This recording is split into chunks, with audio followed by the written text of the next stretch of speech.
Tonight, I'm going to be talking to our graduates, but I'm also going to be talking to the church body about knowing God's purpose for your life. You know, as humans, this question can weigh on us. We can think, what is my purpose? Why am I here? And not knowing the answer to this question, it has caused an existential crisis for very many people.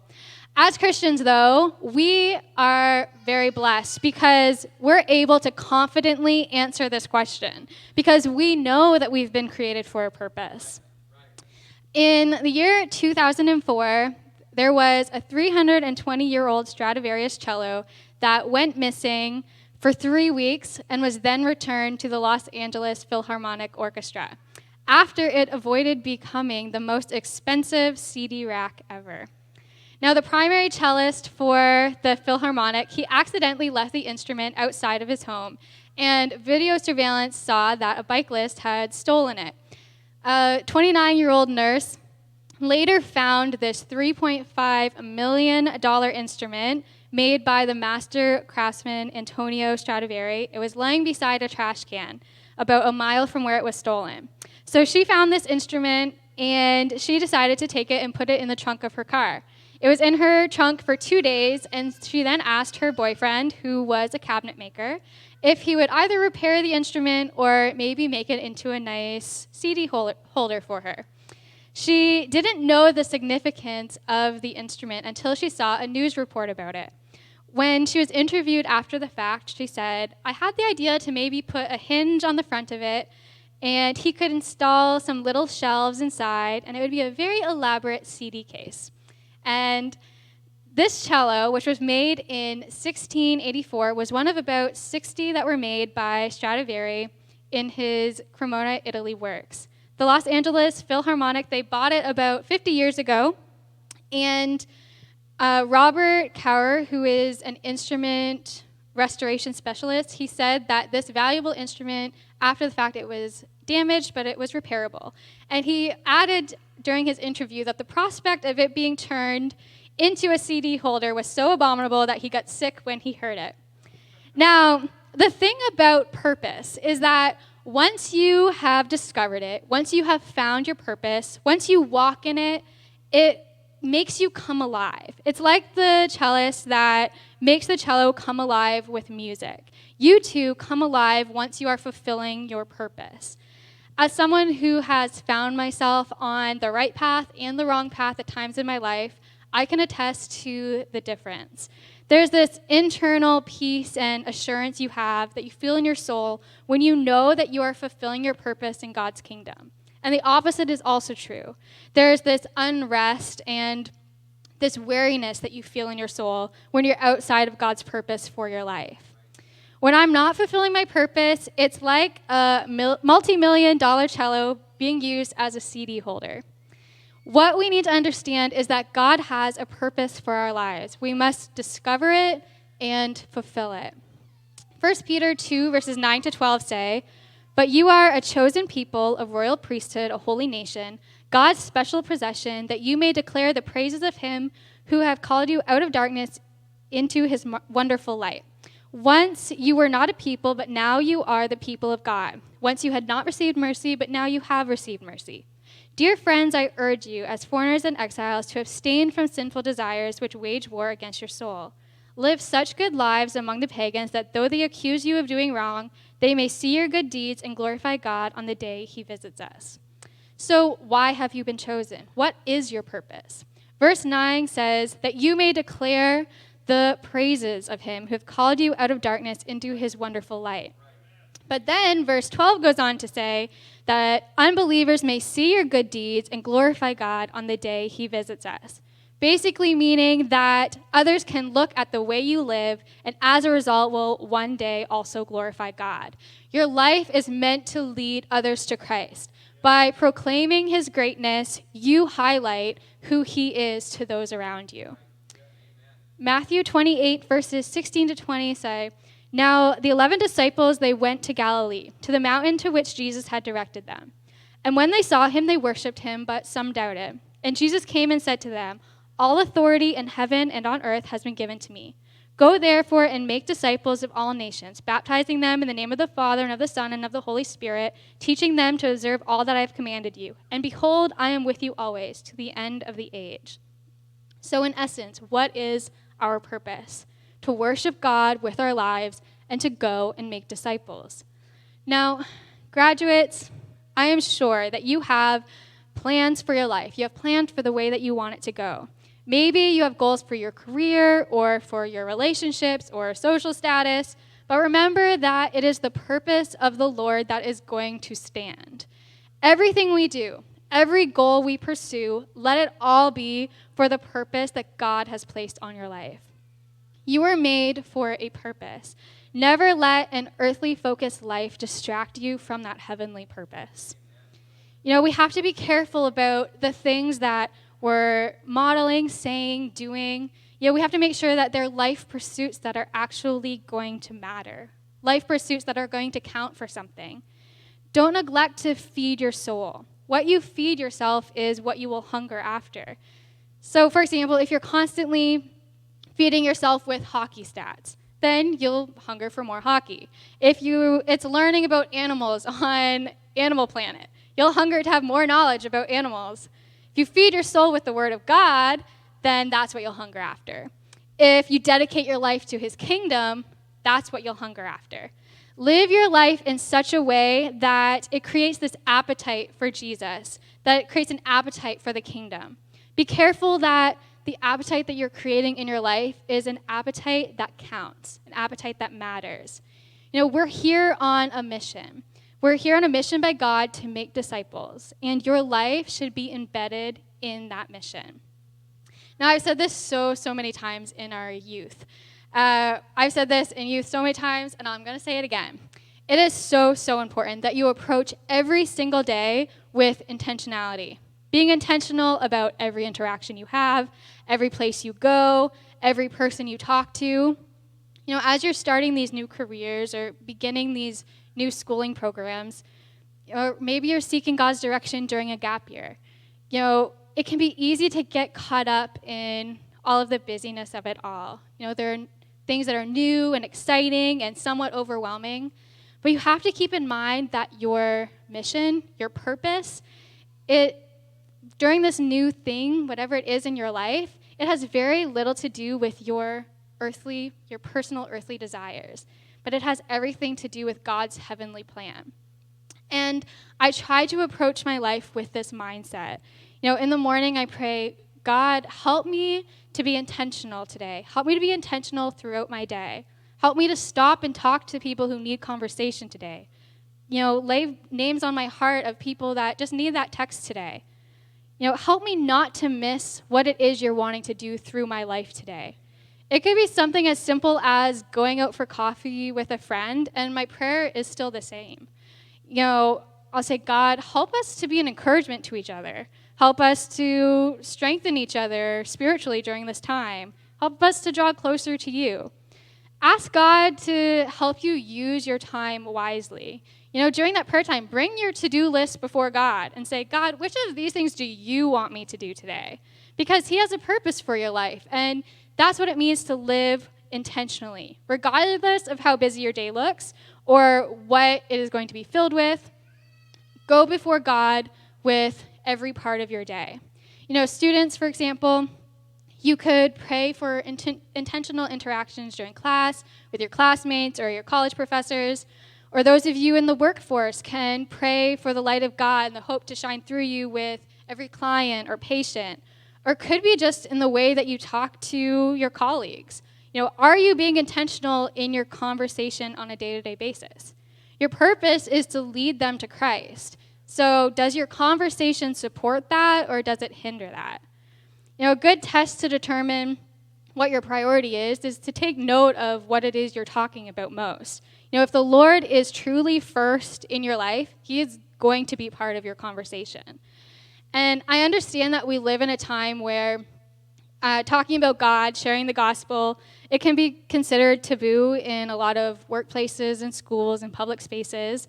And I also understand the human desire to fit in. You know, we all have this natural desire for acceptance, and As humans, we can become so focused on receiving that acceptance from people at our schools or our workplaces that we forget our purpose, even to the point of joining in on conversations that lead in the opposite direction of our purpose. And that is why it is so important to wake up each day and set your eyes on things above. Whether it's with time of prayer or meditation, devotion, it helps you get in that right mindset before you go and face the day ahead. When God truly takes first place in your life, talking about him will become as natural as talking about every other thing that you're so passionate about. And I understand that there are jobs where it can be very difficult to do that job if you don't feel accepted by your colleagues. Some careers require people to be in very close proximity with other people for hours and hours on end. And as a result, it can seem like it's, the easiest thing to do would be to try to fit in. However, it doesn't give you a pass. It doesn't give anyone a pass. Your purpose is still the same. Earthly acceptance is only temporary, but your soul and their soul, that's what really matters. Now, don't get me wrong. I'm not saying that if you get along with people at work or school that you don't care about them or their soul. I am saying that it can be easy to get distracted from your overall purpose. God has placed you where you are for a very specific purpose. He has made each and every one of you with specific personalities, talents, callings to reach a very specific group of people. And we aren't meant to wander through life aimlessly and say, oh, hopefully someone will just notice how incredibly Christian I am and decide to give their life to Christ. No, your life is specific. God made you specifically as he intended, and it's intended to be used for his glory to draw others to him. And when you are sure of who you are as a child of God, when you know your identity in Christ, then you will be able to more confidently approach every day with this purpose in mind.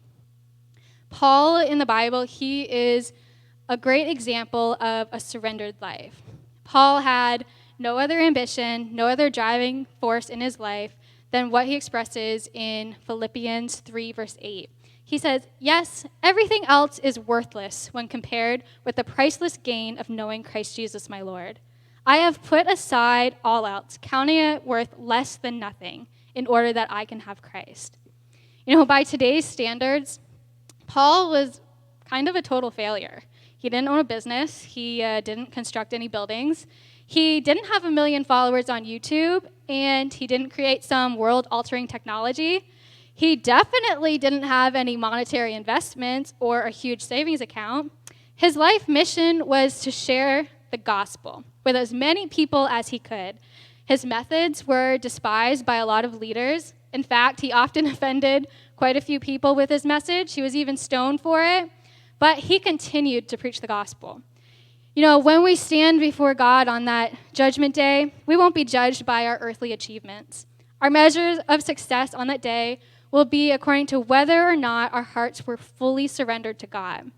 Did we lay aside our own will and agenda and take up his? Did we give in to peer pressure and follow the crowd, or did we look to him alone for direction? Did we run from place to place looking for purpose in life, or did we find fulfillment in him? Paul had this worldwide commission, and one by one, he took each and every opportunity to share and testify to those around him, whether it was a jailer, a sailor, or a few women on the riverbank. It can be easy to get caught up in this achievement culture that is all around us. This culture that values accolades and earthly success, but always remember that success has a very different definition for the people of God.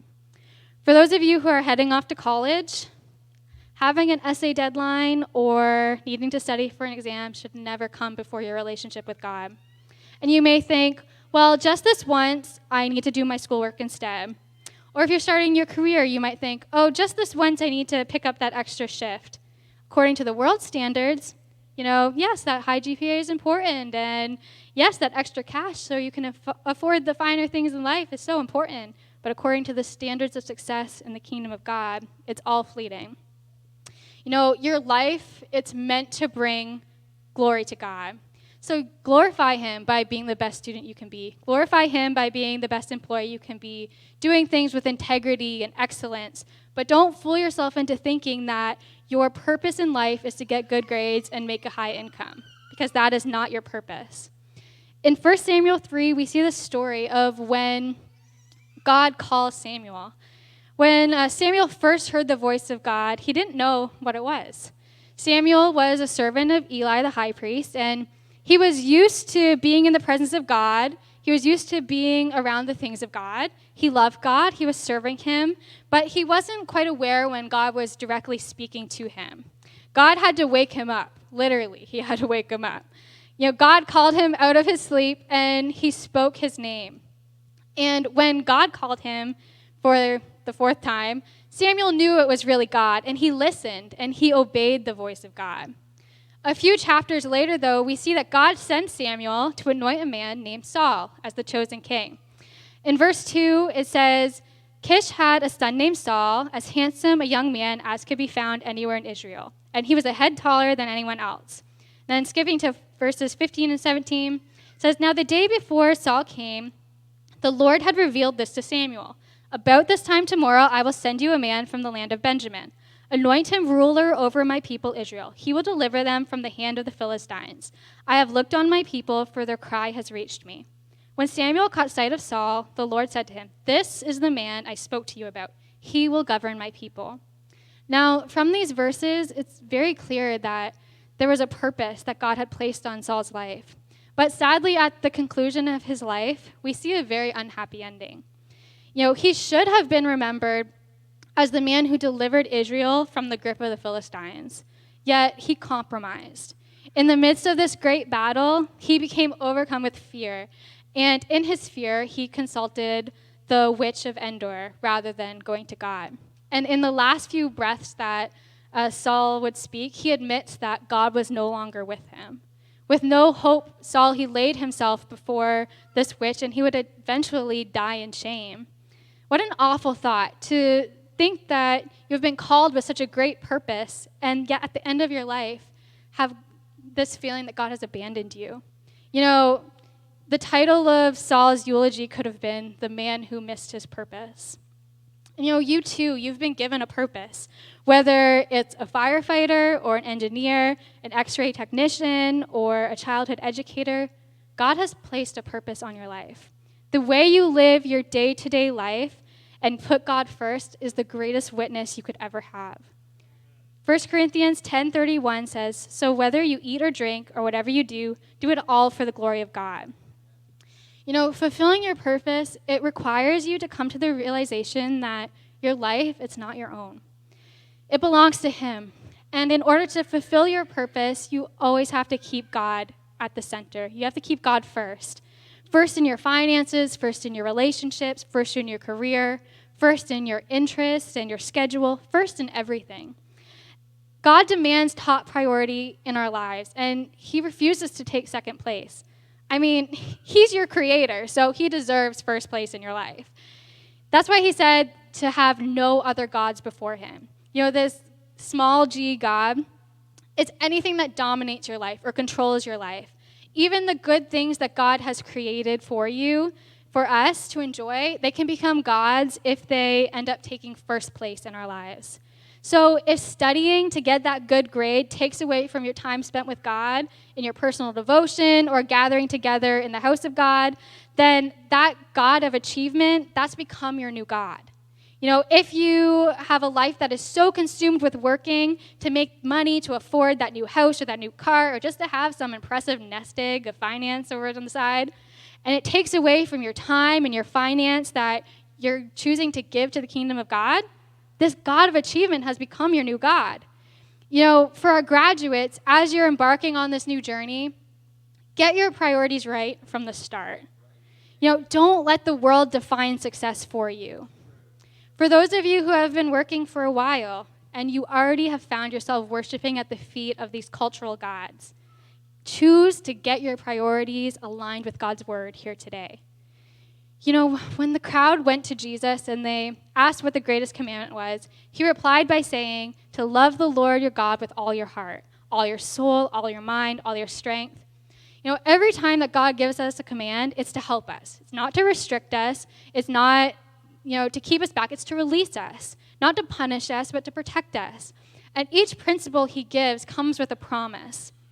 And the Living Bible translation of Proverbs 3 and 6, it reads like this: "In everything you do, put God first, and he will direct you and crown your efforts with success." I'm sure you all want to experience success. Well, in whatever area it is that you want God to bless, put him first. I'll have the music come back, and we can all stand. Now, as you strive to navigate this life, as you strive to fulfill your purpose in, a sea of voices telling you how to live a successful life, let God's voice be the loudest voice you hear. You'll hear his purpose when he has your attention. So carve out time in your life. Carve out time to listen, time to meditate, to read scripture, to praise God, just you and God. Find a quiet place. Turn off your cell phone. Give God a chance to speak more regularly in your life without these distractions. Put God first by seeking his will in every decision of your life. Which school should you go to? Should you buy that new car? Should you move to that city or town? Put God first in every situation. He cares about every single detail. God knows if that school is going to hurt you or hinder you. God knows if that car is a smart decision or a stupid impulse. God knows if that city has a church that is going to help you grow spiritually. Putting God first in every area of your life is the key to knowing and fulfilling his purpose.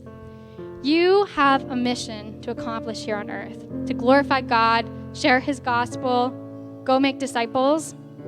And tonight, whether you're in the group that you're starting school, whether you're starting a new job, or you're part of the congregation that you are in the middle of your career, or maybe even at the end of your career, I invite you to still take this opportunity to commit yourself to God and his purpose for your life. It's not too late to get your priorities lined up with his priorities. At the end of your life, let it be said that you lived with the same kingdom purpose as the Apostle Saul did, and not that you missed it like King Saul. I'm going to have Pastor Carter come pray over our graduates. So I'm going to invite our graduates and their families to come to the altar at this time. Spread out. Family members, please feel free to come and pray with the graduates as well. Amen. We want to give all the families an opportunity just to come and be with your relative. Amen. Our ministry team, to join with ones that don't have family members here. Listen, we're just going to take a couple minutes to get this right. It's okay. What you just heard was an incredible message. Incredible, just powerful. Put it on a podcast and have it in your availability at all times. Amen. You do fine to have that right in your life. Amen. Family members, just come. Amen. And I'm not going to embarrass any of the graduates. That's not what pastor would do. Be with your student. Amen. I'm going to pray over all of our graduates, the ones that are not able to be here tonight. And we're thankful for you as well. And we want you to know that you have the support of this church. You have the support of this team. And there's people praying for you on a regular basis. And I'm thankful for that. First of all, I'm very proud of your accomplishments. I truly am proud of your accomplishments. I understand what you've been through. And I'm proud of what you've done.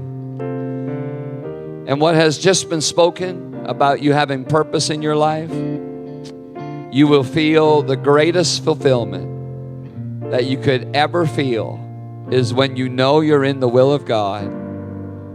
When you're in his will, all kinds of stuff can happen in life, and you will still feel okay because you're in the will of God. I'm going to pray God's blessing upon you.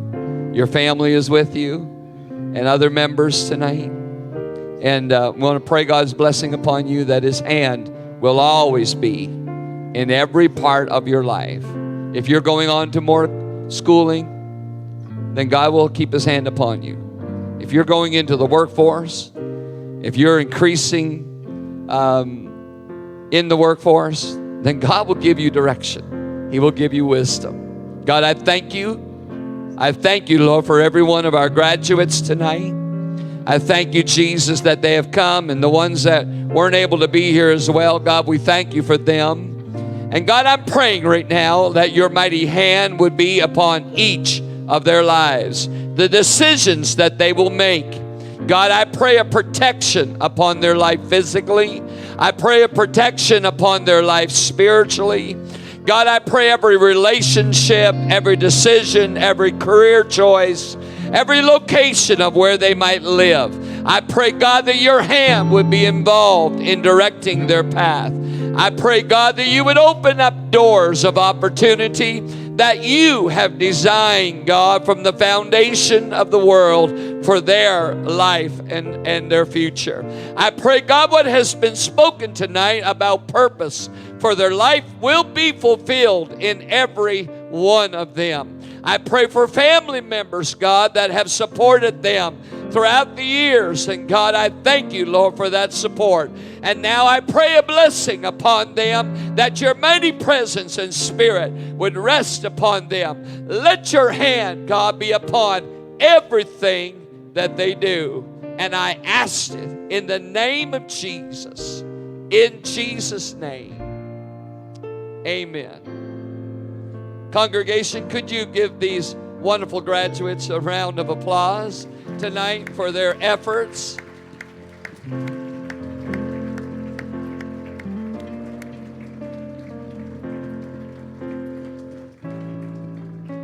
What is so amazing to me is this church has such a variety of people and careers and jobs, and it's just amazing. And I think it's an absolute blessing that you are part of this congregation. You are a blessing to us. And so thank you, students. And we appreciate each and every person that has come to support them tonight. And continue, if you would, to hold them up in prayer and support. And we're going to have a time of fellowship. And we're going to have a time of celebration. And everyone is welcome to join us in the fellowship hall tonight as we take some time to celebrate these wonderful people, these wonderful students, and we thank God for them. Let's sing a psalm unto the Lord before we go to do that. Amen.